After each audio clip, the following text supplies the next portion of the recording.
I will watch him in anything that he does. Mm-hmm. Cats? I have not watched that, so I take back everything that I said.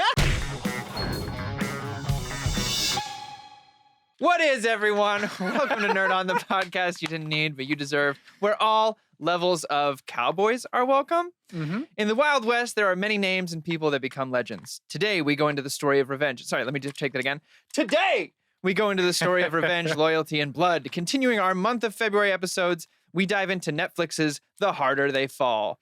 Pew, pew, pew, pew, pew. I make guns pew pew. That's the blam blams. Yeah. You have to be consistent. Today! Yeah, I had to. Yeah. I felt it, and I was like, that was wrong. Self-edit. No. So, but before we get into that, I'm Corey. I'm Tom. And I am Josh, and this episode is brought to you in part by the members of the Nerd On Nation that is powered by Patreon. As a member of the Nerd On Nation, Diamond in the Diamond. I'll get you next time, Gadget. Next time. As a member of the Nerd On Nation, you do get early access to these episodes and the shit show they are sometimes. And you know what? We have fun here. So you're welcome? Question mark? We got Pew. Yeah, and you get boner episodes that nobody else gets to hear but you. Like this, in January, we did an episode where we did a deep dive into kind of the backstage of being Nerd On and how we do this and all that kind of stuff. And it was some really juicy bits. Yeah. So check that out. And The Minute, where we break down something. Which flavor of anxiety did we have that month? There it is. Blueberry. Impending doom. And yeah, so check that out. And at the same time, you get to support us in doing this thing that we love to do and we would love to do more of. So check it out, nerdon.tv/Patreon, and consider joining the Discord. A lot of fun people. Nerdon.tv/Discord. The community keeps growing. And if you are a member of the Nerd On Nation, you do get channels that are only for you. Toss a coin to your nerd. Yeah, exactly. How many? At least four. At least four that are at the value of 25 cents USD. So yeah, check out all those things. And a huge shout out to our partners, Apogee, Odyssey, and Embody Audio. Embody Audio. There it is. But that is the housekeeping. Let's go into this hard. Durr. Let's go into this hard falling episode. Yeah. Let's fall into this conversation. There it is. There's the one. It is. Let's fall into this episode. Yeah. That's what we should have gone with. So we'll move on to our first two segments of the show. The first one, which deals with the end of the show, which is going to be Guess That Grump is the real people but fake stories. All the editing is pretty freaking cool.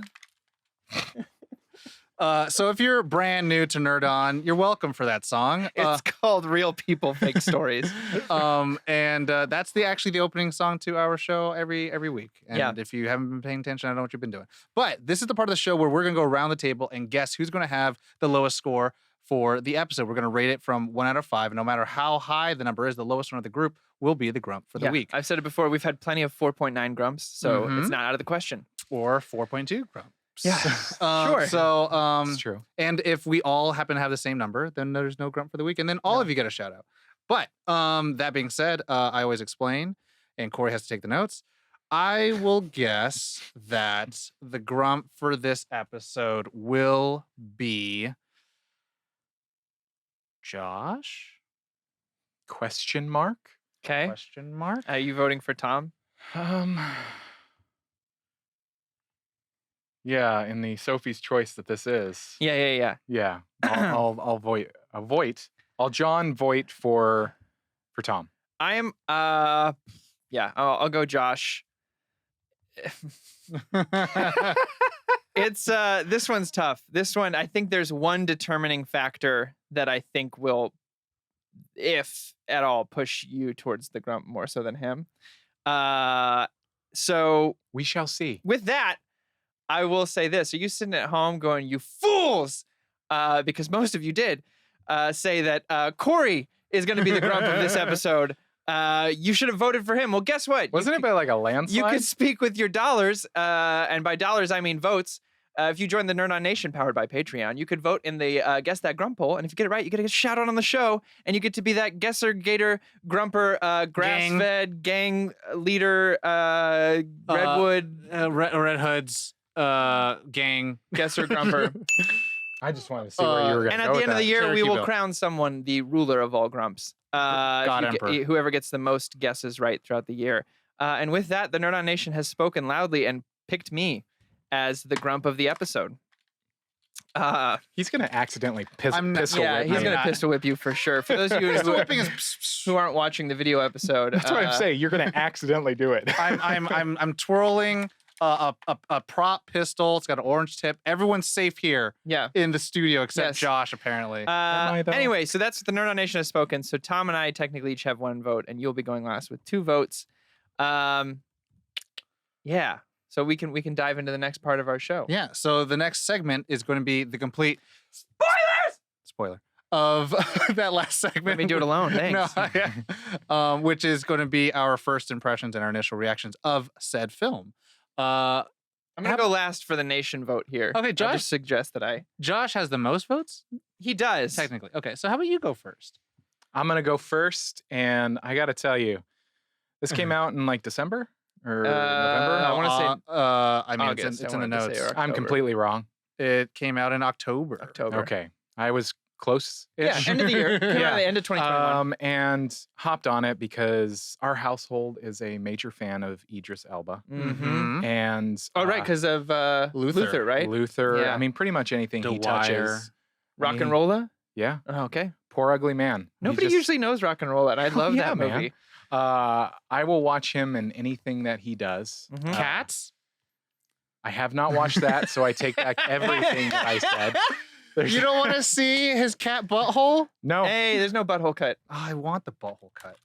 You would. So Idris Elba, you so you Idris jumped Elba. in October? Yeah, jumped Okay. in like pretty much the weekend that it came out and was not disappointed. Mm-mm. This movie is just I just walked away just going, wow, this was so much fun because I grew up on westerns Mm-hmm.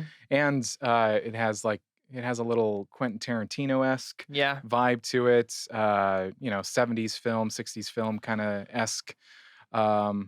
So Yeah. my vote, my thing that I said might push you over the edge, sounds like I was totally wrong, is there is a lot of violence in this. But a lot of Yeah, hard but violence. It's within reason and Okay. it's So I was wrong there. I thought the no spoilers, but there's a specific scene with Idris that I thought was like that might push Josh over the edge. yeah.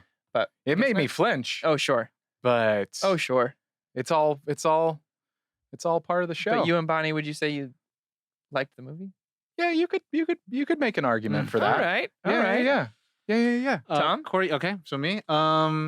So I had caught wind of this film through Instagram, social media, and saw, Regina King was kind of on fire during 2021 and 2020, coming off of Watchmen. Then her directorial film, with the last performance of Chadwick Boseman. Mm-hmm. So Oh, like yeah. there was a lot of heat for Regina King coming in, and then so one of the first shots you see is her like shooting a shotgun, and it's like, oh, okay, Regina King. So I saw this, I was like, okay, cool, Regina King in a cool western, and then you see the rest of the cast, and it was You're just like, kinda oh shit. oh, and Yeah. I would say it this way, like I really, really enjoyed the kind of, if you look at the film, it's very one by the numbers, a Western film. But if you look at kind of the DNA of it, there's a lot of kind of that same thing what Boondocks, the animated series, would do, like of blending in modern day hip hop culture into it, which is really cool. Mhm. With the soundtrack, the editing, the kind of Right, and the director actually wrote a lot of those. exactly, tracks. which is really cool. And we'll talk a little bit about that later on in another segment. But it was, to me, the kind of perfect execution of normalizing like people of color in roles that were normally dominated by white people. So Yeah. like it was very cool to watch this and be like, this is how you do it.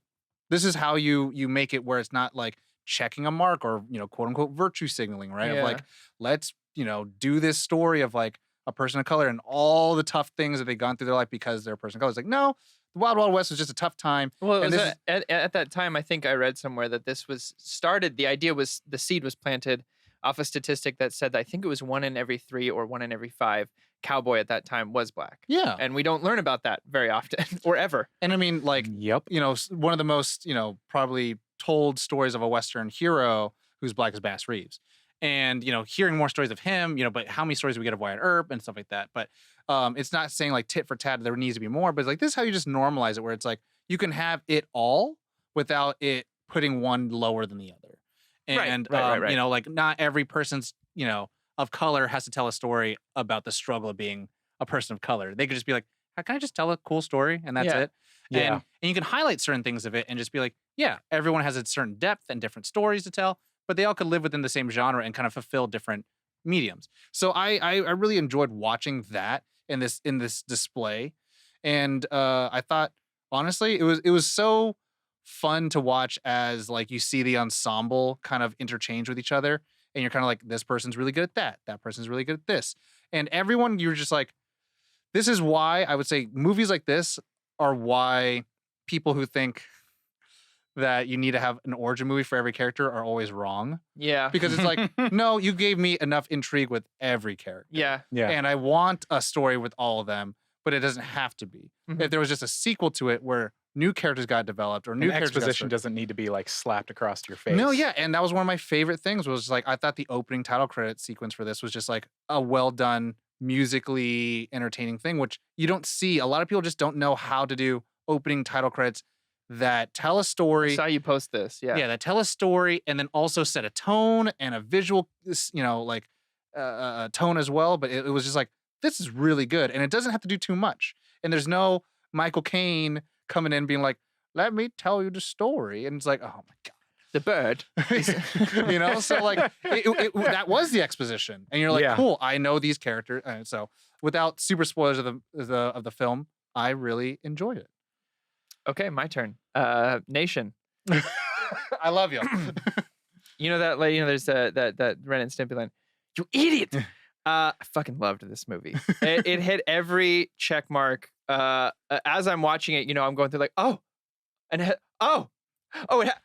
I wore the white pants for this Yeah, movie. yeah. I usually on my second viewing for getting prep for these episodes, I will have a note open, and if something comes up, I'll write it down. Oh, favorite part.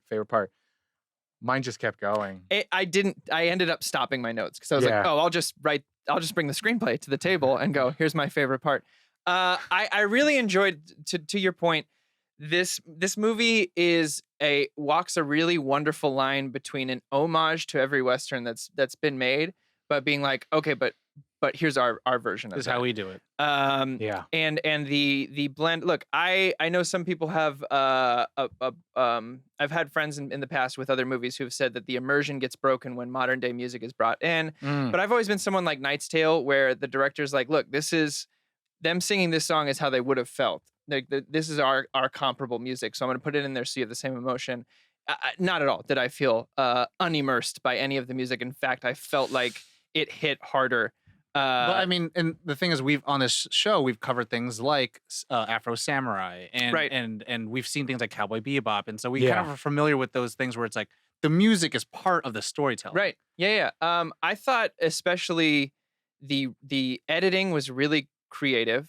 And I love seeing a movie where the director and creator just has such a clear vision of everything from start to finish. Like there wasn't a single frame I felt that was wasted.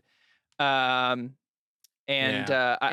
really, the writing I want to just talk about for a second, and without any spoilers, there is such clever and wonderful writing sprinkled throughout this whole movie. A lot of great, memorable lines, which is for a Western is always a must-have. You have to have your lines that everyone's going to come out of the theater going, "Oh, remember when he said this? That was so cool." Yeah.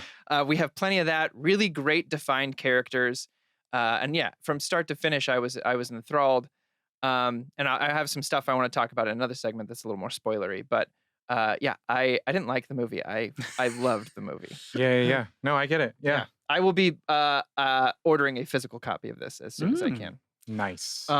So with that, we are going to go move on to the next two segments that should give you an idea of what our numbers will be at the end. Which But we've written down? We've wrote them down. We rode, towed, and showed, wrote them down. Yeah, there you go. Thanks, Tom. Yeah, I'm sorry. I just dumbed this show way more than it needs It's to be. cool. I'm the lowest common denominator. Anyway, so we move on to the next two segments, which are going to be our brief synopsis and our production. And I am bringing you the brief synopsis.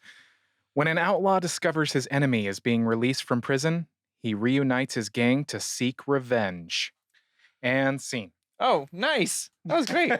But you know, that's the crazy thing about this film. It's also just a very simple plot, but then you have all these complicated, interesting people. Yeah. Anyway, so and the production will be given to you by me. So the film is distributed by Netflix, who, you know, if you're familiar with their works of Stranger Things, Haunting of Hill House, and Mindhunter, two of those things we have done on the show.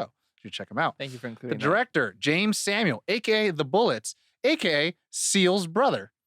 What? Baby, I compare you to a kiss from a rose on the grave. Ooh, the more I get of you, the stranger it feels. Yeah, yeah. Now that your rose is in bloom, a light hits the gloom on the grave. Da da da da da da da da yeah. Josh, it's been like a year. Here you go, Josh. It's been a year.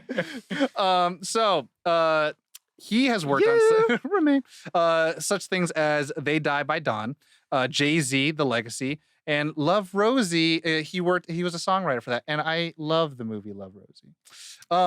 The producers, Lawrence Bender, who's worked on such things as A Civilized Life. Shout out to Danny, I know the writer for that.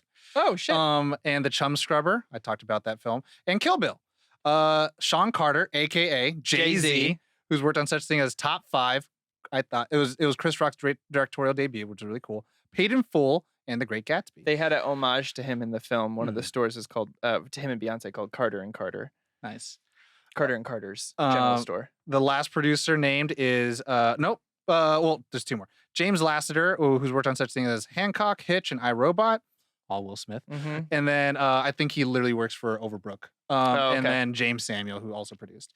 The writers, James Samuel, who's written such things as They Die by Dawn, Jay-Z Legacy, and Boaz Yakin, who was going to write and direct the Batman Beyond movie way back when.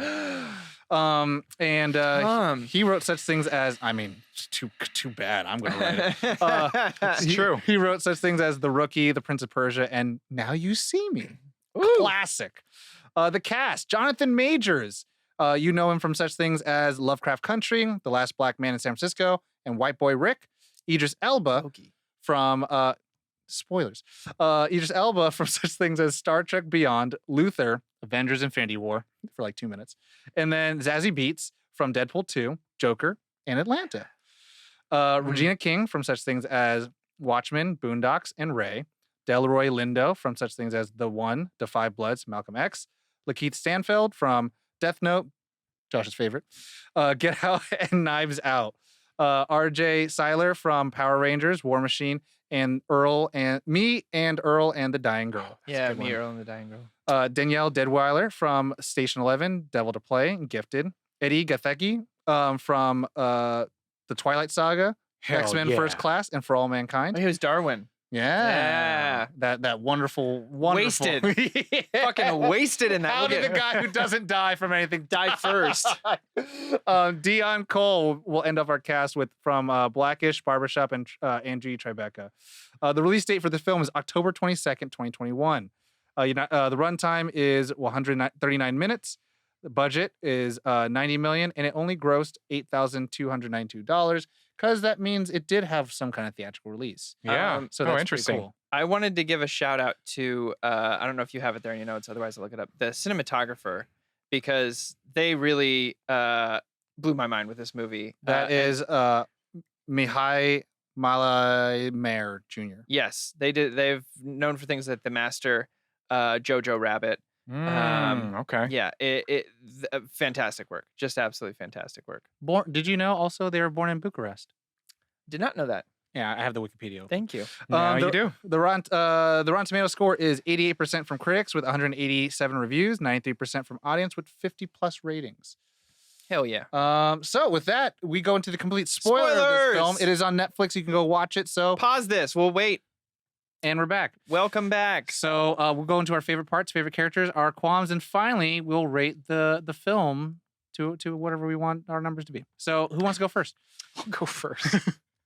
I love the train breakout scene. Yeah. Oh. Basically the entire Start to sequence. finish. Because at first I was just writing down specific moments from that scene, and then I was just like, nah, it's just the whole scene. There's a side by side, a split screen that they're talking through the door, and then they just transition with the. It moves on to the. It moves on to just the shot, and I was just like, oh my God. And I love the dialogue of this entire thing. Like just some of the words that they use. But in that scene, Regina King's character goes, that's some unscrupulous shit. Yeah. I just love it so much. From start to finish, that scene with the whole, like, maybe he was going to say nincompoops. And then the shot composition of them talking about how they will shoot everyone on the train, where they're talking to like the young soldier.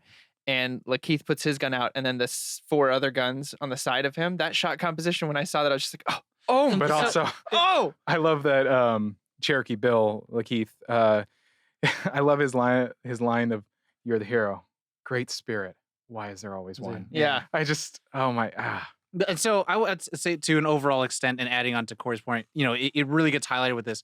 There is, when you see a film utilize so many different techniques, it is very like, yeah, satisfying. Someone is trying. Someone didn't say, this is a TV show and we're going to get basic covers. They said, we're going to do this as a oneer. They could have done that so easy. We're going to do this as a side-by-side. We're going to do this one this way. We're going to have some slow-mo here. We're going to have a cool aerial thing here. We're going to have some shaky cam here. And it's like, wow. They're that's the thing where it's like, when you see someone just pull out all the ways, I always kind of think about filmmaking like essay writing.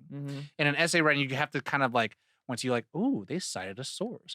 Ooh, they posed a theoretical question. Yeah, right. Ooh. So when you see a film, it's like, ooh, they decided. It's like they're pulling out all the things to whoop your ass, and you're like, oh my God. And at the very end, they leave you. It's like, but now you want some more, don't you? You're like, I do. But it's like when you sit down at a card table to play cards, and then the dealer's just like, when you're like, oh shit, I'm not ready for this. But also like they with this scene, the train scene, they just do such a great job of really. Though we had the beginning scene, this one really like builds on how badass Rufus Buck is. Like there's like this tension, and then like they do it later in the jail scene when you hear him enter, but they do not show him entering, and then he speaks. Well, the first breath he takes when he comes out of the cell too, the whole frame. Oh yeah, the frame. They use a Zolly. Yeah. And also it's like, so yeah, they zoom in or out with the lens, and they move the camera back or forth, and so it makes the room kind of shake. And I was like, the most famous version of this is in Jaws. Yeah. When the lead first hears about the shark attack and it pushes in on him, but the background seems to move while it's getting closer. They also They do a small version of that here, and it was really cool. I always call it the Jaws shot. Yeah, that's what people do call it. While they go forward. They use that also in the wonderful masterpiece, the Fantastic Four. Fantastic or Fantastic Four? Fantastic Four. Okay, there you go. With Jessica Alba.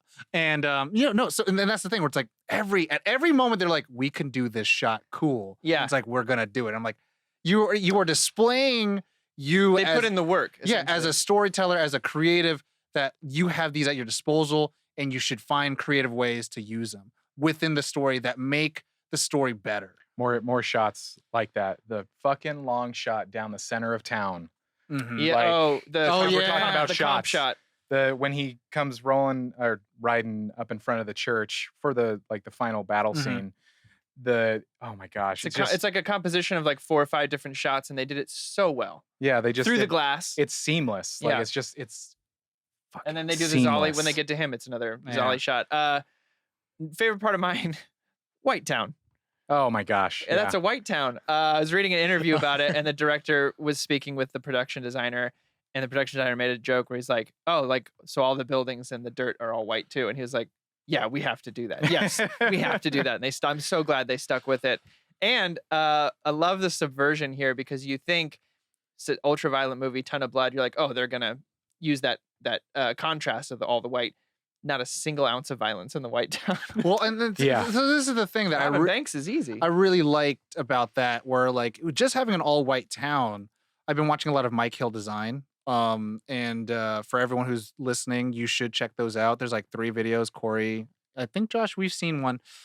He talks about Terminator, Jurassic Park. Yeah, Talks they're about really, really good. and mainly it's just about design and patterns that we're really familiar with and how they really kind of amplify the story. And to that point, again, you have all these other towns that they're in, and they're colorful, they're beautiful. Really rich blues and reds and greens. And so, like, how do you design the world you're telling the story for? You don't get stuck in the concept and they kind of become like this, sorry to say, like Elysium chappy stuff where it's like, it just doesn't kind of fit. It looks cool, but then it doesn't tell a story. Yeah. And here it tells a story. And it's just kind of, wonderful to see like how those all things those play in hand in hand. And it's like, yes, that's cool. And to me, it's something that I feel like Tarantino doesn't quite understand yet, where like Spike Lee gets better, where it's like oversaturating your cities versus Spike Lee or Tarantino's like violence for violence sake. Right. Where here, like it plays in part, it's an important part. Yeah. That whole, when they arrive at the town and you see that it is just white buildings with it. So they used broken up, what pummel stone is? For like, you usually get dead skin off and stuff like that. They crushed up a bunch of it and they lined the streets with it instead of the by dirt. a bunch, you mean like a Tons, shit ton? like tons and tons and tons and tons and tons. They painted all the buildings white with like maybe a different colored door for $90 each million of the will get to that. and it was just such a wonderful, like, again, that's one of those things that you're like, they didn't have to do that.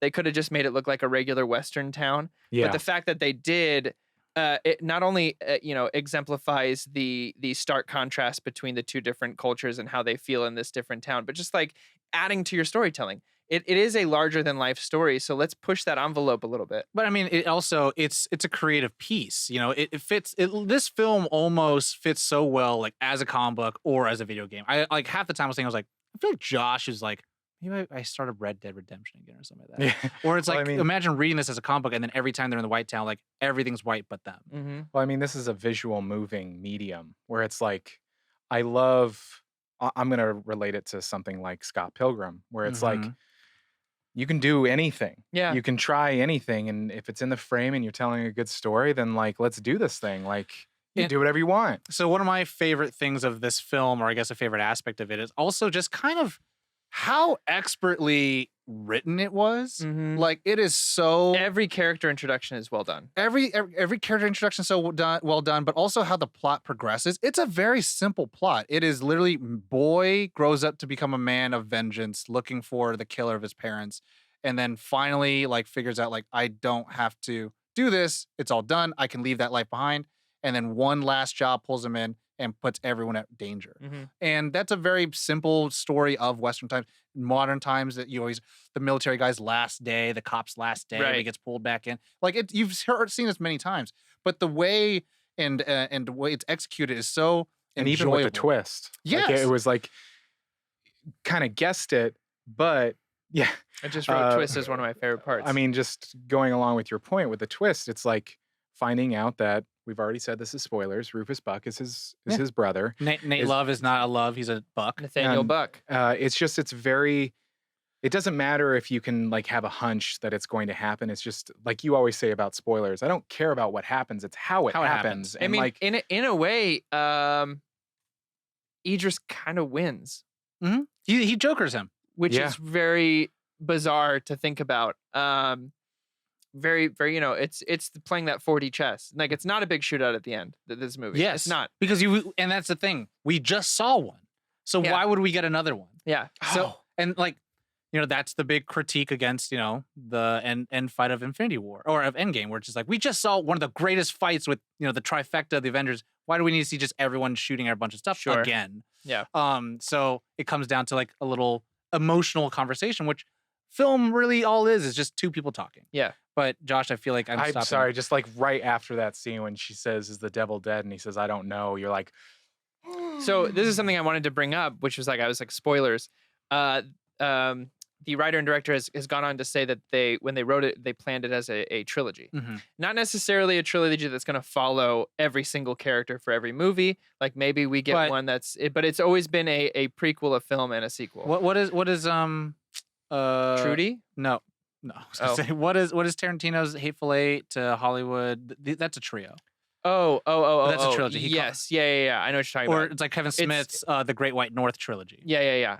It's essentially this is left in a way that if they never make another one, it's totally fine. Oh God, I hope they do. But it is a planned trilogy. That's the idea was written. So that last scene when you see treacherous Trudy standing there at the end, still alive, oh damn, she's actually scarier to me than Buck was. Well, to me, and that's so. Let me first go on my first point. Yeah, sorry. I just wanted because you said that anyway. I really enjoyed just the opening scene. It was very reminiscent of Inglourious Bastards. Just with Rufus Bucks coming in and shooting down the man of the cloth and then his wife and then scarring Nate Love. It was really like, this is okay, and then we see Nate Love later on and he's like, why would a man put a scorpion tattoo on his hand? And you're like, okay, that's who this guy is. That scene's fantastic. And like you see him shoot him in the air, which is badass, and they have the titles come out. Like it's so cool and fun. It's like, okay, this guy turned out badass and cool. And then we get the shootout between who do we got? The line at the end of that scene is one of my favorites. This is like those memorable lines I was talking about, where he goes, "You turn this man in, his head's worth 5,000." The guy goes, "Well, why don't you do it? Because I'm worth 10." And then he leaves. And I was like, that's such a fucking cool line. So that's a cool line. So you got Beckworth and Pickett, and they're taking down the Crimson Bag head. The Crimson Hood. Motherfuckers are pink now. And they take him down. So you're like, okay, cool. And then I think we get the opening credits. And then the opening credits. I just want to talk about that because like they do like almost a TV show style. Like here's the cast, who they play, and for a film, you get all of the really superficial, hey Josh, how you doing today? Like who the fuck says that? It's just like, hey man, how's it going? Like we just see each other like, hey man, I love you, man. Like they also they break the fourth wall a few times and they make it very clear that one of my favorite parts of the opening credits is that they actually like rewind or like stop the playback kind of thing. But there's even a time that Nate looks straight at the camera. And so it's like they really artistically break the fourth wall without it being like joke. In your face. Yeah. Well, they consciously say like, we're talking to you, the audience. Yeah. And then they introduce, this is the Nate Love gang. And then they say, this is the Rufus Buck gang. And so it's like, okay, cool. Now we know who the two gangs are. Nat, right? Is it Nat or Nat? Nat. It's okay. Nat, but it's Nathaniel. Because I said Nate. Yeah. It's Nat Love. It's Nathaniel Buck. Nathaniel Buck. It's Bruce Banner. Nathaniel Buck. You've always been a banner. So so you see that, and I was just so impressed with that where I was like, cool. I don't need to learn anything more. Now I just get to see it all play out. And I think that's what the film kind of invites you to do, where you're just like, cool, I want to see all these characters interact. And then so when we see Stagecoach Mary for the first time, it's really fun. Yeah. And then also going into her saloon is so like cool. And then just how she enters is really rewarding. You're like, oh, okay. Like, and that's the thing where like when a character comes in, you should feel like I'm being introduced to a character, not like, why is this guy still with us? And so you see, I love her hitting him and then him like trying to smile and stand and then just falling down. That was such a great moment. Like when we see Beckworth and Pickett for the first time and they're shooting down the Crimson Hoods. Yeah. Like, you see, okay, he's a sniper. He's shooting him out. It's cool. And then all of a sudden you see Beckworth is like, pat, pat, pat, and it's like done. It's like, okay, he's the quick draw guy and talking about, like some quick with the blams. You just understand the characters with Instantly. action, with story, and you're like, okay, cool. And then later on, you get to learn the nuances of them, right? You get to know like their shtick and then the nuance. Yeah. And so it's a very good, well-written way of introducing your characters, but then that all plays when out. he finds out that she's a girl, he's like, I thought it was just me. It was just you. Yeah. Damn. But then it all comes to a head and you're like, oh, who's, I'm sweet. And I think I think I enjoyed the most is that people died. Yeah. And it was Jam. It was really hard. And then, Cuffy says Beckworth was faster. And it's like, oh, like. Yeah. But I also love, so there was a lot of moments where I was like, oh, that's the completion of that arc. That's the completion of this arc. So early on, she says, I've seen faster in the mirror. And so then she becomes faster than the quick draw. But then the little twist is he was faster. Yeah. Which I love. So I love that completion to that story right there. Well, and it also kind of leaves rooms like, oh, there could have been a thing. But then we all live in tragedy, because to me, I think great storytelling and drama is that. Well, they break the expectation because you're thinking that like, oh, he's finally going to be able to prove himself, his quick draw, but not so much. Yeah. And I knew that's why unfortunately I was like, fuck, I know that this is gonna happen, and I hate Like it. Derek Bill is known as the fastest, but even says, That's not me. well, the full circle is that moment in the back, really, and then it comes back to him doing that, is cheating again, Yeah. and then finally gets his And then he says comeuppance. it doesn't matter who's the fastest, it matters who's alive or dead. Who's left standing. And it's like, oh, he doesn't kind of care. He's fast enough. Yeah. And that's the kind of thing where it's like survivalist or you're skilled. But and that was the thing where it's crazy. It's and that's the thing. It's like such a good nuance of like that's a story being said about the Wild Wild West. And it's Mhm. like it didn't matter if you're the coolest person. It matters if you just survived. Yeah. Like heroes and legends get told, but like the ones who tell them about them are the ones who survived. Yeah. An overall aspect that I loved, and this is kind of like a Western aspect, and even you see it in like martial arts films, the sound design. Mhm. It's very exaggerated. Guns, punches, like explosions, they're all like in your face. And I'm here for it. I loved the fight in the dye room. I think that was probably one of my favorites between Mary and Trudy. I thought that fight was really well choreographed, first of all. And the intro of the music, like leading Mhm. into them like throwing their punches, I'm like, and through hell yeah. the different colored cloths and all that kind of stuff. And then the end, I just loved the ending of the fight where she gets her, right? And then just like screams like Just- a primal just, scream. "Ah!" Yeah. I thought that whole fight was really, really well done on both the actors, stunt coordinators, all that. Everyone really came together for that. I loved the dye room too. Yeah. Also, I love Bass Reeves.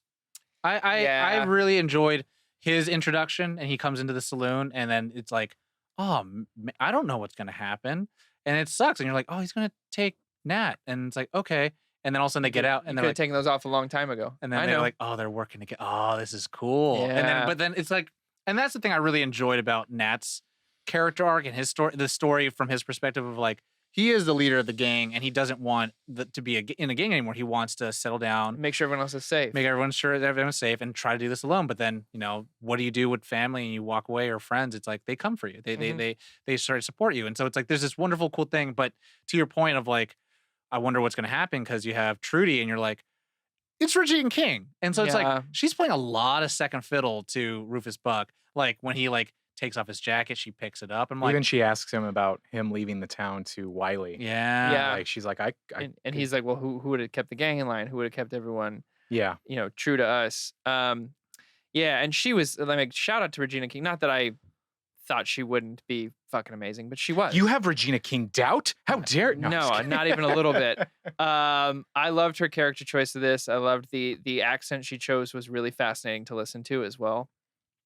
But she was like legit scary, like very in a very interesting villain way. Like they do a lot, like you said. I think I kind of already said this, but I want to just lean into it. They do a lot to show you how big, how menacing Rufus Rufus. is, right? With the big the steps, and like when they open the cage, you hear almost like a tiger's growl a little bit. Like he's terrifying. But the honest truth is, like out of the two of them, I was more afraid of Trudy the whole time. Oh, her story about her sister. Yeah. Oh my! And she's just Peeling the anytime apple, there's a monologue with a villain and they're doing something really just like whittling every wood, day, or like yeah, you're like, oh shit, something's really bad's just about to go down. that was a great scene. yeah. But not yet. I feel like we can go on for Ever and days ever. and days, but is it okay that because my favorite character, I want to talk about her scenes, or how do we want to? Do you have any more favorite parts?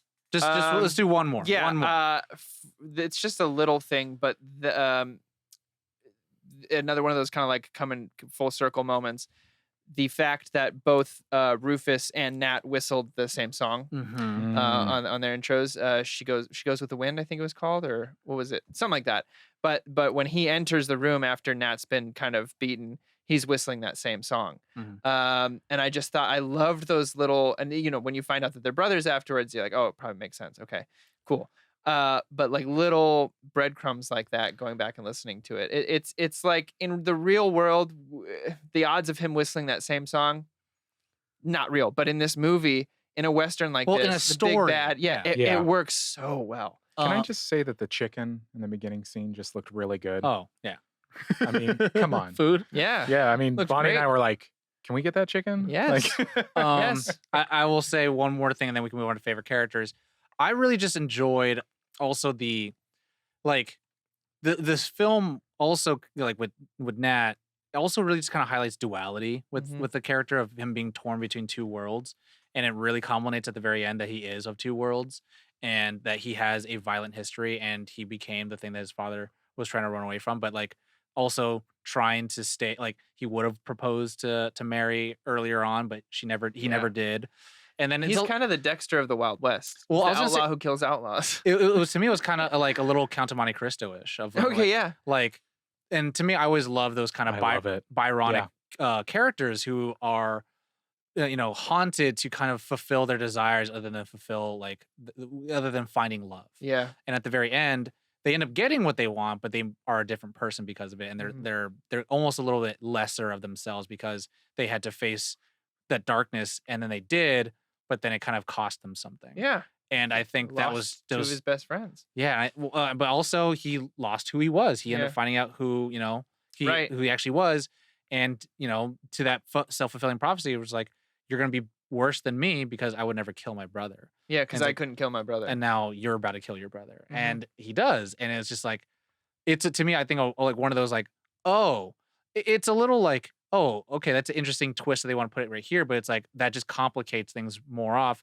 And now I want to see where this character goes later on. Oh God, I hope we get to see it. And like, to your point of each character kind of having these, I loved that Bass Reeves kept being like, he's not the devil. I've seen the devil. That ain't him. He's a man. Mm-hmm. Just remember, he's human. But everyone still keeps calling him the devil. I just love that. He must not be named. That I love that play because Bass Reeves has seen some shit.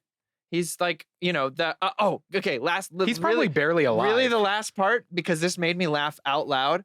I bet my right arm, my body count is higher than yours. And he goes, is that a left or a right? And he goes, I wouldn't take that bet if I was you. That's a bad bet. And then moments later, the guy blows up, and what falls in front of him? Right arm. Yeah, love it. Is that a left or a right? But I love this scene where Nat, it's at night, and they're going to get Zazie Beetz' character. Yeah. Mary.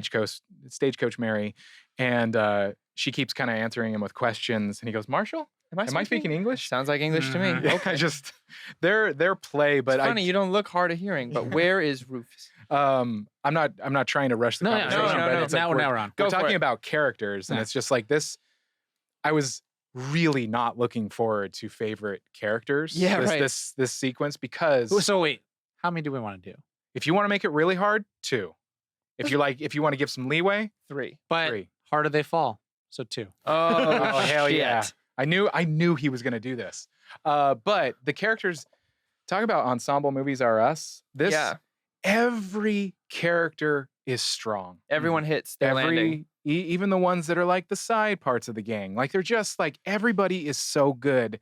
My absolute positively favorite character is Cuffy. Cuffy. There's so much wit, and just my favorite scene is in Whitetown when they're going up and she's wearing the dress and she's saying like I forget the actual I'm looking lead up the in character names right now. Actual lead into this line, but he's like, I could read your mind, and she's like, well, then I'm sorry you had to hear that. Yeah. And I just like, there's just so much wit, and when she's like pulling up the dress. She's saying there's a few choice words I want to say to you right now. Essentially, and he's like, don't have to. I can read your mind. He goes, well, then I'm sorry. Would it be appropriate to say they them? For Cuffy, sure, because I think that's how they identify. Sure, I'm not sure. You can say Cuffy. Yeah, Cuffy. But they like the scene where Nat presents his idea, which is for them to wear a dress, and just you can tell the like just disdain and just really like no, this will not like. And like how against their character it feels, and or against their everything, identity like, too. Yeah, against their identity,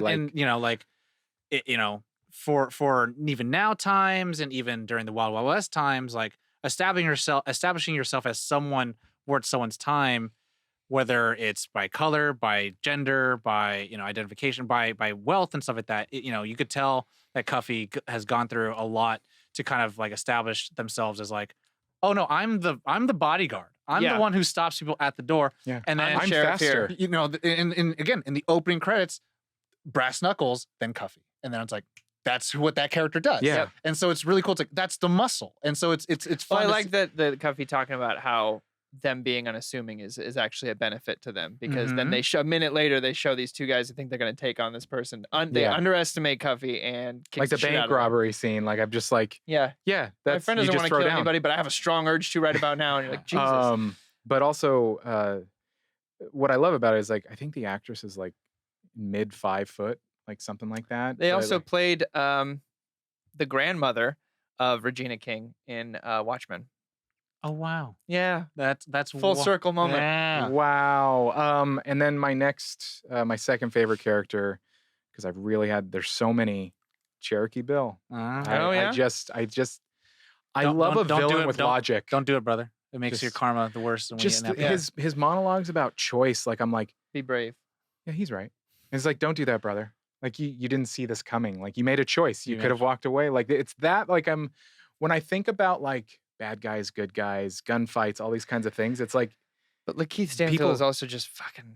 he's so I good. So would, I talented. would say this is like and I saw, I've seen him in Get Out, I've seen him in Atlanta, I've seen him in Death Note, and I've seen him in The Photograph. This was like the first time Knives Out. and Knives Out. This was the time that I really liked because I got to see even in The Photograph.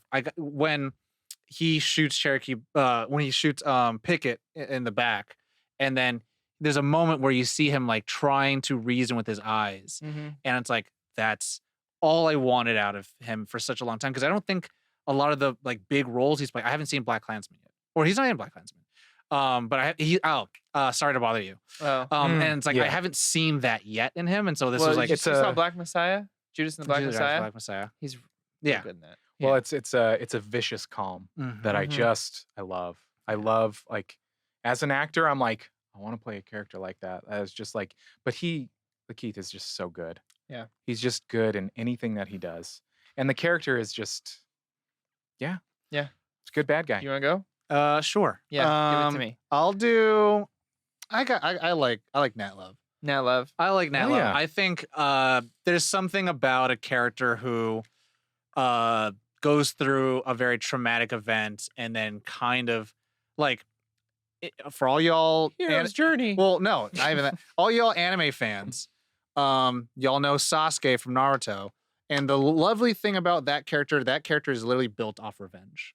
And you always ask the question, what do you have once you've killed who you wanted to kill? You have nothing because you've built Yeah. your life out of nothing. It's his life's work. I called it when that scene came out. I was like, oh man, his life's work is done. And so this character is intrinsically very interesting to me because it's kind of like, if you're so solo minded of like, this is all I live for. What do you do when you get it? And you're like, oh, I don't know. It's Joker. I'm just a dog catching cars. I don't know what I'd do if I caught one. Yeah. I'm just a guy going after, Rufus Buck. I don't know what I would do after I killed him. It's like he's in Yuma and that's all that matters. But like now at this point, like, and so you see this character and you're like, okay, but then they complicate it. They make it where it's like, oh, but he has family. He has Mhm. someone he cares about. So it's like, okay, there is a pathway for him to take, but then he's going to be pulled to the other side. And I think Jonathan Majors, I don't know how, I don't know why he's been acting for a while, but like I feel like out of nowhere, Lovecraft he's just got Country. exploded. I mean, it's like now I he's think it was yeah, Lovecraft Country. Really, everyone paid attention. yeah, finally. it's He's wild. phenomenal. And I think He really is. there is very to me like not he's so fit to me to be like if he was the lead action role character for every franchise in the future, like I could believe it. Like if he's he, going to be in the MCU. he is going to be in the MCU, but no, I mean like if Ethan Hunt died in my Mission Impossible and he became the next one, like I believe it. If he became Aaron Cross, then I was like I believe it. If he became like Jack Reacher. Jack Reacher- Just take all all of of Tom it. Cruise's role. if he became the new Jason Bourne, I'm like I would believe this. Well, Yeah. like when he was hanging in the jail cell, I was like, damn, those back muscles. Yeah. I mean, but even then, Damn. like he can do the wit, the charm, the action, the sad. I was like, he could do very Charming as hell. well. Yeah. And so I was Yeah. like, it's good. Second, And my second, I mean, it's Stagecoach Mary. I think there's something really cool and badass about this character who also I love that they are in support, but they're also like, I can take care of myself. By tomorrow morning, I'll have more information. And it's like, don't follow me. You should have done these things, but you didn't. And then, like, it's just Zazie Beetz. I think I had to warm up to her. Corey and I've had this conversation about her. Like, Corey is huge Zazie Beetz fan. And I was Yeah. just like, yeah. The Powers household, I- both of us are on board. And it's like, I want to see The more. Zazie train. Yeah, I want to see more of what she does. I think the most I saw from her was Atlanta and then Deadpool. And Joker. And then Joker. But in Joker, she doesn't do anything. Yeah. So it's like, I want to see more of her and what she could do. And here it's like, this part of it's like, man, in another universe, she could, I mean, I love Journey Smollett, but it's like, she could have been Black Canary. And that would have been cool. Maybe she could be another DC character, but I'm just like, oh man, she's really good. Great domino.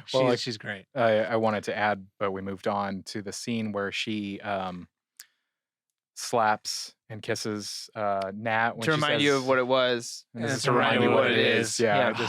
But you know, Yeah. that's the thing where it's like, oh, it's complicated. It's Yeah, but she has that other one where she goes, when the dust settles, I'm gone. And then it like breaks his heart. And she goes, but the dust ain't settled yet. So I'm still here. yeah. I just love that, like you're talking about duality. Like that's very human to be like, well, we're together now. And so that's it's what not we just got. black and white, Yeah. man.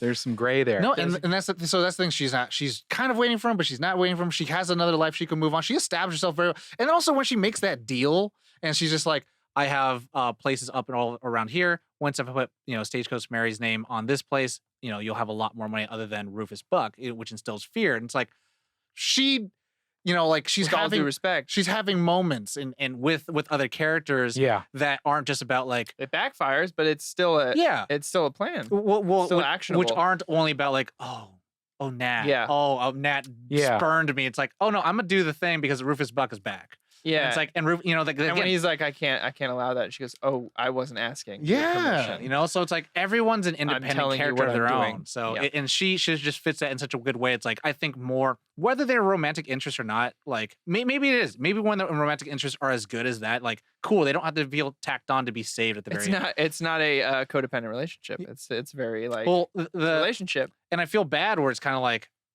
I could mention a bunch of female characters who tend to be romantic interests, and then they kind of just like have nothing to do but get saved at the very end. Trinity. And then here it's like, okay, cool, they break her out, and now she's part of the thing. I was going to say Pepper Potts, but Yeah. I'm going to end that. I only said that because we talked about the Trinity effect recently, which is Yeah. like, oh, I gotta save Trinity. Oh, yeah, gotta save Trinity. Oh yeah, no, I mean, even then at the point where you start like, oh, they're going to Trinity her, and then it's like, well, we know she's going to die, Yeah. and it's like, so all this for nothing? And it's like, not for nothing. And I was Not like, for oh, nothing. shit. Corey, Stagecoach Mary, the number one, with no pun intended, with a bullet. with the director of the bullet, From her entrance, I was like, yeah, this is my With the- favorite with the- character. The banging the rifle. gun on the ground, and then the song intro, and then that moment where this is what it was, this is what it is. I was like, sold. Yeah. This writing is Already writing it down. she was kind of almost the Doc Holliday of the film. Yeah, I did like the Yeah. nod to Back to the Future that said bring it over to Doc Brown's. Uh Remember huh. that? I just wanted to throw that out there. I don't know if anyone I caught don't that. know if that was a real thing though. I don't know. It said Doc Brown. But Doc Brown is a very like, it's come on. in the zeitgeist of things. It's very like, oh, they said Doc Brown and then the Wild West. So anyway, maybe it's the same universe. If there's a place called like I'd buy Tannen's, that. yeah, if yeah, there's yeah. like Mad Dog somewhere. So she like to all the points you made, big Zazie Beetz fan, but I think she killed this role. The writing for her was really really interesting. Again, my favorite fight scene was with her and Regina King in the dye room. And I loved the back to back, her and Nat in the middle of town in the shootout, gives her the gun and they just kind of are covering each other. Yeah. Yeah. I thought that was really cool. So Stagecoach Mary, number one. The second one is hard because I did have 3 ready to go. But since we're only doing 2, I'll have to say in that case, Come on. We all know. what? It's Cherokee Bill. Huh? It's Cherokee Bill. It's not. Oh. He wasn't in my top 3. Oh. I Then Trudy. yeah. It was either It's Trudy true. or Beckett at Jim, and I was like, sorry, Pickett, not Beckett. It's either Trudy or Pickett. I loved Pickett. I don't know why. I just Because he's young buck. He's a but- good friend. yeah. But Trudy, And he's a Blue Ranger. Regina King, when she was on screen, I could not stop looking at her and watching what she was doing, and all of her monologues were fascinating. And when I saw her at the end, I audibly went, "Yes!"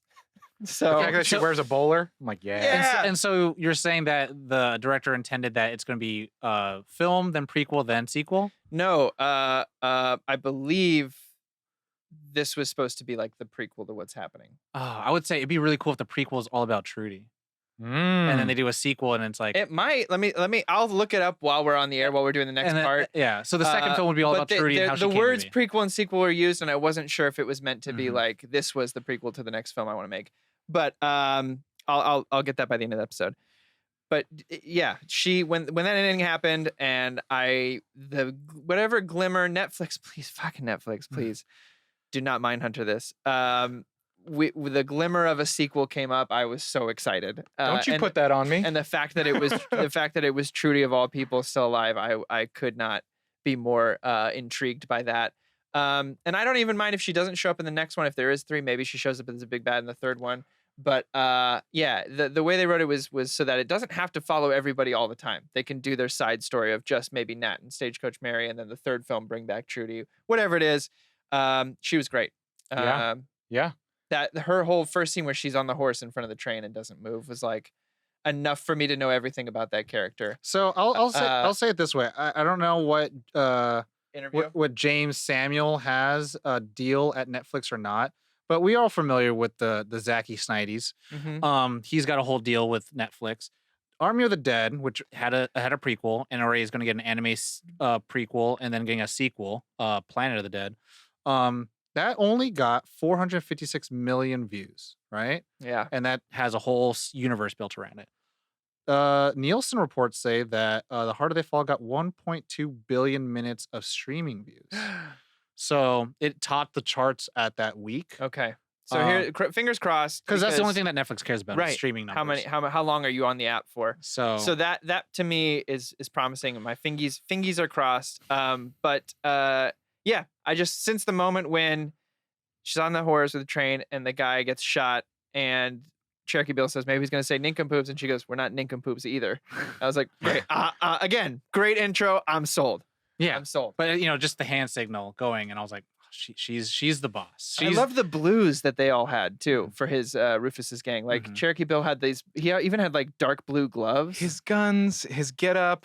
I was just like, also that red velvet jacket. I was like, man. Did anyone else read way too far into this? And so in the popular pop culture, Idris Elba was everyone's dream cast for James Bond. And what type of guns does he have in this movie? I saw a gold gun. Golden gun. He has a golden gun. Yeah, you're reading way too far I into loved that, it though. I just loved Doc Brown and a golden gun. Tell me I'm wrong. To me, it reminded me of a lot of RZA's influence into filmmaking and anime, where it was just like style is part of the storytelling. Yeah. So and it was. And like, again, music, I can't believe that the director was like, it's just someone who had a very clear vision of all of this. And was like, I wanted to see this movie. I'm just going to make it. Yeah. So now we go on. Qualms? Now we go to qualms of the qualms. Who wants to go first? Corey's got none. Got none. Josh? I don't have a single thing I'd change about this. I only have one, and it's kind of a stretch, in a sense. Do you know what scene I was talking about, by the way, that I thought might make you when he's pistol whipping the guy? And, But then you get the cool shot from his point of view. Yeah, where no, it's the distortion. Well, no, it establishes the ruthlessness. Okay, Rufus that Bud. was my only. So it's gone. Yeah. So But I have no also idea. for storytelling, he takes over the town after that. Yeah, And then also it brings Wiley back to he calls the kid. Tell your mom you struck gold. Yeah. When he goes, "You want to see something?" Oh, it's still there. It's still there. Nah. I think it's more of a modern thing. Sometimes it was really hard to understand the dialogue. And I think that this is, I posted an article recently on my personal social media that posed this, like the headline was something like, "No, you're not the only one that's watching movies with captions," because there's a lot of things that go into play, including the quality of the audio that was recorded on set. There's actually, some could argue that there is a new style of acting that is kind of mumbly peg is what Bonnie calls it. It's a little mumbly. You know what the quote unquote real name is? And it's created because of Corey's fucking asshole guy that he loves, Mark Duplass. Like literally it's called mumblecore filmmaking, where like literal dialogue is unintelligible. And it's just like Mark Duplass did it? He started, and a lot of people are like, "Oh, because of his films, like it's become like a normal dialect of filmmaking of like you don't get the true dialogue anymore, and like it's mostly improvised. Yeah. And it's like I don't mind improvisation. I don't mind. I like enunciation though. Yeah, enunciation. I want to be able to understand what they fucking wrote. No, I'm no just like, disrespect, pardon Dr. me. Claus. You're a very No. talented, smart person. And you're probably really good for the world. So it was just there was a few moments, not a lot. I just want to bring it up as a film and what I do. It's just I don't like having to put the subtitles on and go back and forth between the volume just so I can hear what they're saying. To highlight it, you love it when they're in a club and the music is at the proper volume and there are subtitles that the filmmaker put in themselves. Yeah. Because that's realistic. Versus, I'm in a quiet room. And it's like, what the fuck did you say?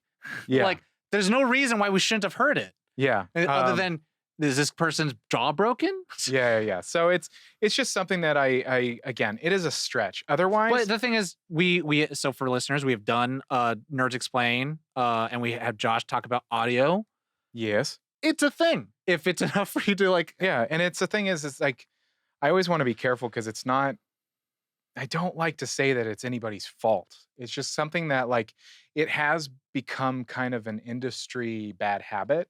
It's just something that has happened, and I know that there are some actors that are kind of on not my side. There's an aside, but are just like there's words on the page, and it's like yes, it's very important to establish and act natural. Like acting, you want it to just like lift off the screen where you're watching something happen. You're not like, oh, they're acting. But it's like Tom Hardy from Revenant.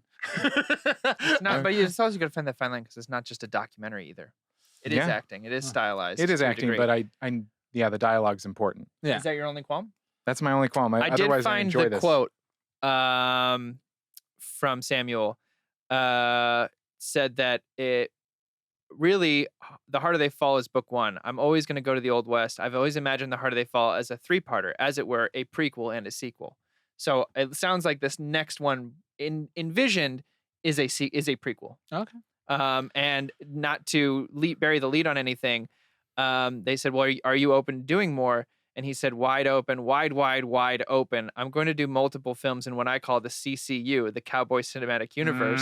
For me, the only Nice. thing better than Trudy Smith is more Trudy Smith. You know what I mean? I'm always going to dive back in. So it sounds like, to your point, we may get a Trudy prequel, which I'm here for it. Of course you are. the Corella movie we deserve. But not the one we got. Yeah, not yet. My only qualm, and to your point, this is the same thing where it's like I can't blame anyone, but give them another $5 million of the budget. The last town they're in, Rufus Buck's town, Redwood, feels like a set. It just feels like a fucking set, and even whether it is or isn't, it just feels like a set because there is just this level of so crispiness. It was filmed in New Mexico. So it's so crispy. It's so like, and I hate to kind of bleed this into another thing. It's a little bit of a reason why I've been having a tough time watching certain Star Wars shows. Because it's like, this is supposed to be the Western. And it's like, cool, show me the wind blowing. Yeah. Give me some sunlight or like, Yeah. Like there's a really good shot. I think it's a shot when Cherokee Bill gets shot and he walks out. And there's a nice like colorized aberration kind of light thing that happens around his head. So you see like it's like almost like a lens flare, but it's around his head. It is a set that was created on a ranch in Santa Fe. So, but I will say this, it looks a lot better than Book of Boba Fett. So but it's just there's no dust being picked up in the air. Only when you shoot and the smoke comes out. Or when you run. Or an explosion and debris is falling. But it's like, it's dusty out there. There's sand being picked up. You can walk outside in Glendale and dust will fly in the air to your face. Yeah. I would say the one that's gotten closest to that for me is Tombstone. Is pretty damn close to not looking like a set. The worst, and this is the tough thing, comparison is the thief of joy. Yeah. And anytime I see any desert now, I think of Dune. Oh. And I'm just like, how muddled every shot is because dust is just just flickering in the air, and you're like, flickering. Yeah, and you're just like, that must suck. So your qualm is not enough dust? It's like it doesn't seem like it's a hard place to live other than getting shot by Rufus buck. Sure. Like And him taking all your money. but he's also trying to save this town too. And it's just like Your qualm is not enough dust. Not enough to need more spice melange. Right. I need a dune. Okay. But no, I just and that's the thing where it's like sometimes like there's other shots where like in their campfire outside the city when they're riding on horses, like this is fine. Like all fine. But when they're in towns, it's like there's no weather here. Like it is a bright sunny day. This happens only on Fridays. Mhm. So it's like it just felt a little like I'm pulled out a little bit. So, Yeah, but it's sure. like it destroys the movie. But it's like come on. That brings us to our ratings. Ratings. And since Josh and I are tied, I'll go first because if I haven't buried the Wait. lead enough. Do I go? Because I have no votes. You. Oh, sorry. It's me and you first. Okay. We each have one, and I'll Okay. go first because I haven't buried the lead enough. It's a 5. It's like there's no qualms. I was bought and sold. Like this is they went. Oh, Corey would love this Western movie for Corey. They and made then it they for made Corey it for Powers me. of Yeah, Los Angeles, they made it. Other California. people happened to like it, but y'all didn't know they made this for me. Yeah. There's a really small hidden for Corey Powers. Yeah. In the credits. Yep. Yeah. Everything down to the twist at the end and the kind of unresolved. Like he didn't really get what he wanted. I love that he did, but he didn't, and I can't wait to. He did, but it cost him. Knock on wood. Dive back into this the CCU as it's now being called. Because I think that they've got something really wonderful on their hands with everyone, like Josh said, sticking their landing for their part. I mean, this is just such a wonderful way to bring back. I mean, just to have a Western in modern cinema. It's wonderful. Yeah, and I wouldn't mind like a lot of. I'll go my next thing. I wouldn't mind if more Westerns took notes from this, and then we got a kind of a little resurgence of it. I love a good, True Grit. That's where I discovered Haley Field Steinfeld. I loved her from that, and Haley Field Seinfeld. With Kramer, and there's a sense of like we kind of deserve like going back to the Western films and trying to say something else with them. But also there is room for like the stylized format where you can have a blend of storytelling in there. And again, to Corey's point, I think he mentioned at the beginning of the episode, it's all real people, but not a real story. Where it's like, yes, you can have people start getting excited about these people. And Cuffy, who's based off of Cathay Williams, it's like that kind of stuff where. So it's like the way I was describing it. My in-laws were in town. We watched it last night, and they were like, "Oh, so what's it about?" And I was like, "Well, look, as white people, we've gotten plenty of stories about real people who have been changed into myth, right? We've got like fucking Robin Hood, the Lone Ranger. Like these were normal people who we've suddenly turned into these." Folklore like, legends. Robin Hood took down Prince John. No, he didn't. No, he didn't. He helped out a bit. So like this is the black answer to that of like, all right, well, let's take real people from history and let's make our own mythos about it. And fucking they nailed it. Well, to me, it was kind of like a Tombstone. Yeah. Where you have how many stories have we heard about Wyatt Earp? Wyatt Earp wasn't that as cool as he is in the movies. Yeah. I'm sorry. I know you love Tombstone. And I know you love Kurt Russell, but Wyatt Earp was a lawman. Cool. He was an outlaw who was a lawman. That is all true. He was part of the the shootout at the OK Corral was real, but in reality, the shootout at the OK Corral lasted, what was it, like 7 seconds? I think? It was very short. So like, this was dope as hell. So that being said, this film to me is a 4.8. All right. Yeah. Not enough dust. It's really good. I want a little bit of dust. It's just really 0.2 worth of dust. 0.2 dust. Yeah. Dust. Just 0.2. Just You know how 0.2. much dust is in Dune? That's why. It's called Dune. They had called Dune. If This the is next called one The Harder They Dust. guess how much In fact, that's short for Sand Dune. Yeah. guess how I can't wait for the Prince of Persia episode. Yeah. All right, Josh, you're the one with the 2 votes here at the table. I'm the grump. Yeah. Bitch is a 5. Yeah, it's a 5. It's a 5. This is one of those movies that I know I said it in a past episode, but this is sometimes you do topics that you're like, no, I get to watch that again. Yeah. Like Yeah. I watched it twice and I was like, because I watched it when it came out and then for prep and I was like, oh, cool. I get to watch this movie again. I am hoping there is a cool steelbook for this because I will shell out for that 100%. I see it. I need to have this because if the internet goes down someday, I want to have it. Yeah, no, I It's get it. one of those ones that I'm like, Yeah. my secret private reserve. So who gets a shadow on the show? A shadow? Well, sometimes you say when you say a shout out on the show. A shout out on the show. Because I say shout out. Yeah, shout out. Shout out. Like No I one. say. Shout out. What's the other one I say? I don't know what you say. I say no, not Oh, you say familiar. familiar. Yeah. Say Well, whatever, familiar. what are you gonna do? Familiar. I talk for a living. So only 2 votes for Tom. Oh. Two people who listen acutely to our show. Mhm. That's Mitchell G and Matt R. The rest of y'all Ah. voted for me, and you're wrong for that. And you're wrong. That is the episode. Everybody at home, tell us what you thought of The Harder They Fall. The best way to continue the conversation is to head on over to that Discord, join it, and get into the movie channel. There's always conversations going on. So it's nerdon.tv/Discord.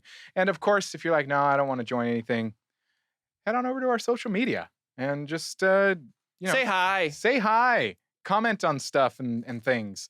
If you're new to Nerd On, thank you for joining us. Thank you for watching. If you're on YouTube, thank you for listening. If you're on, we're everywhere podcasts can be heard. So wherever you're listening, thank you for that. You're listening Appreciate from it. this camera, that camera. Yeah, I mean that's a post editing thing. That's not even there. They wouldn't be listening from a camera, would they be watching? But If you're watching and listening from that camera, Yeah, there you that go. Camera, There you watching and go. listening might from be that listening camera. through speakers or headphones. Details. But thank you for joining us. Check out our website, nerdon.tv. It has all of the information about us, all of our past episodes. There are hundreds of episodes, and some of them can't be on all of our podcast feeds because some of them have a limit. So there are over 400 episodes over there. There's a lot. So go ahead and check that out, nerdon.tv. And I'm going to say this every time. Do consider joining the Nerd On Nation. It does allow us to grow. It does allow us to keep doing this. Everything that we do today in our content, in our episodes, all of this stuff is possible because the Nerd On Nation has been like, I'm backing you. We're here. In here, we one got- coin could save our life. We got a review. Oh, yeah, we we're did. supposed to shout out. We did. I don't have it on my phone right now, but we're supposed It's to from shout it out. B-Rad. I can actually. We should shout out the. Thank you so much for that. By This the way, is what happens when you rate and review us. In fact, we'll I can open it shout you right out. now. Thank And you. we're gonna do that I right just now. I want to make sure we get it in the show. Well, It was and- so kind. I mean, ratings and reviews on that note, that is honestly how we can grow as a show. Some people make a decision of whether they're going to listen, whether they're going to watch based on reviews. And this one comes from B-Rad, and the title is It Literally Got Me Into Comics. These people are not only well-spoken and down to earth, but they're also nerds. Because he'll enter the Twitch chat saying that. Nerds! Thank you. What up, nerds? Warms my heart. Takes less than a minute, guys. But that is the show. Thank you so much for listening. We appreciate you all. Take care of yourselves. You know the drill. As always, nerd on.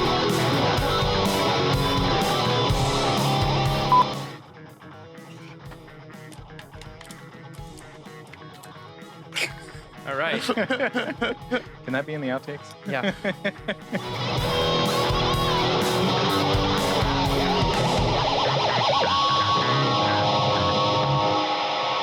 Ending broadcast.